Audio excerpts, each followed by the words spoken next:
سب سے پہلا نقطہ ہے وہ ہے ففتھ جنریشن وارفیئر کو سمجھنا. یہ ہے کیا؟ پہلے فوجوں سے لڑتی تھی، اب وہ طریقہ انہوں نے چینج کر کے پبلک کو کھڑا کر دیا فوج کے خلاف، اور پبلک کو آرمی سے لڑا لیا. جو کام انہوں نے اپنی آرمی سے لینا تھا، اربوں ڈالر کے فنڈز ریکوائرڈ تھے، وہ انہوں نے پبلک سے انہی کے پیسے استعمال کر کے کروا لیا. اور اس کا شاخسانہ آپ نے 9 مئی کی شکل میں دیکھ لیا کہ پاکستان میں کیا ہوا. پاکستان میں 75 سال میں اس طرح کا واقعہ رونمانی ہوا.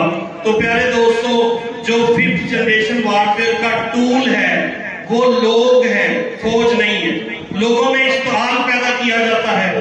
اس کا طریقہ کار کیا ہے کہ IMF کے ذریعے قرضے دے دے کے ان کو اپنے نیچے لگاؤ اور اپنی مرضی کے مطابق ٹیکس لو. لوگوں کو مہنگائی کی وجہ سے غصہ آئے گا، اشتعال آئے گا، اس غصے کا رخ موڑ دو ان کے اداروں کی طرف تاکہ یہ آپس میں کولیپس کر جائیں، ان کا اتحاد ٹوٹ جائے، اور پھر وہ اپنی فوجیں داخل کریں گے.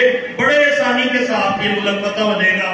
اس کا ماڈل آپ نے دیکھنا ہو اس جنگ کا تو آپ لیبیا کی جنگ دیکھ سکتے ہیں، شام کی جنگ دیکھ سکتے ہیں، عراق کی جنگ دیکھ سکتے ہیں. سارے ہمارے مسلم ممالک انہوں نے تہس نہس کر دیے. تو ہمیں آگاہی حاصل کرنی ہے، فہم سے، بصیرت سے اس جنگ کا توڑ نکالنا ہے. بڑا آسان توڑ ہے.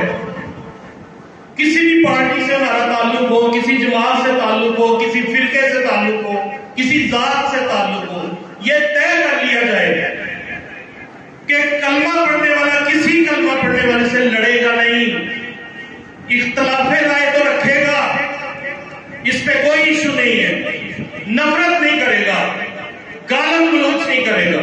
لڑائی تو بڑی دور کی بات، دستوں گریباں نہیں ہوگا. اس کا سلوشن یہ ہے، کوئی بھی کسی کا لیڈر، کوئی کسی کا پیشوا کسی کو کسی کلمہ پڑھنے کے خلاف اکسائے تو اختلاف کی حد تک